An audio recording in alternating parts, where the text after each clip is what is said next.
So here is my audience. I got him, I got two people on there, and then this young lady. So to start it off, me and this little girl, Kylie, are going to sing the Pledge of Allegiance. Ready? Okay. I pledge allegiance to the flag of the United States of America and to the republic for which it stands, one nation, under God, indivisible, with liberty and justice for all. Thank you.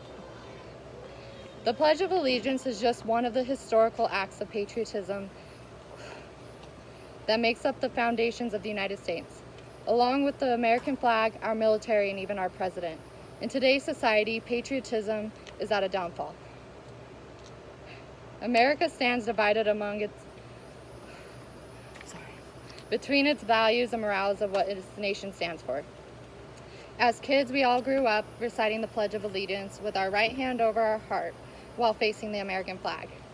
This was ritually done every morning before class would begin. Now it is a crisis of opinions of whether it offends an individual's values.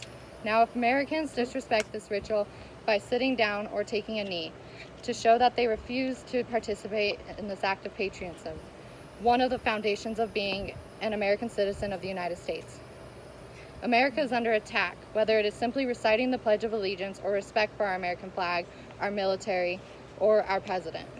It calls into question if individuals are true Americans or where this era of divided patriotism will develop for the future of the United States. These foundations are a history of what the United States has accomplished over the years. It is invoked to strive for patriotism and union, but has turned to rebelliousness and divide. The Pledge of Allegiance, a 31-word pledge, was written on August 1892 by Minister Francis Bellamy in hope to be used by citizens in our country. And it originally said, "I pledge allegiance to my flag and the republic for which it stands, one nation, indivisible, with liberty and justice for all." In 1923, the words "the flag of the United States" was added, and in 1954, by President Eisenhower, he encouraged Congress to add the words "under God" in response to communist threats at the time. The Pledge of Allegiance was an act of patriotism to show as a nation we are united against our enemies, and that we are proud to be citizens of the United States. It was written 127 years ago to encourage patriotism. It stands as our history and should be acknowledged and recited to show we are still a standing nation. People should not disrespect our nation's ancestry and the history that was made to accomplish the freedoms it has today. Along with the American flag, created with 13 stripes, 7 red and 6 white to represent the original 13 colonies, and stars to represent 50 states of union.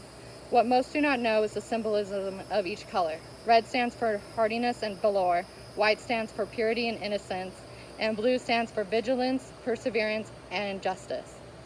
On June 14, 1777, Continental Congress passed the first Flag Act to establish an official flag for the new nation. The flag is our visual representation of our nation's patriotism of what the United States has accomplished. It is our freedom that we are religiously promote and also take for granted for. The history of our nation is in these foundations of the Pledge of Allegiance and the American flag. It is what built up our military, and it is what's supposed to be what unionizes us citizens. Americans need to promote patriotism and be proud to be Americans rather than tear down this country on differences of opinion. The president does not define the American flag or the Pledge of Allegiance, so acts against the president should not be towards the foundations of the United States, or at all tolerated, considering our president is now a part of this U.S. foundation.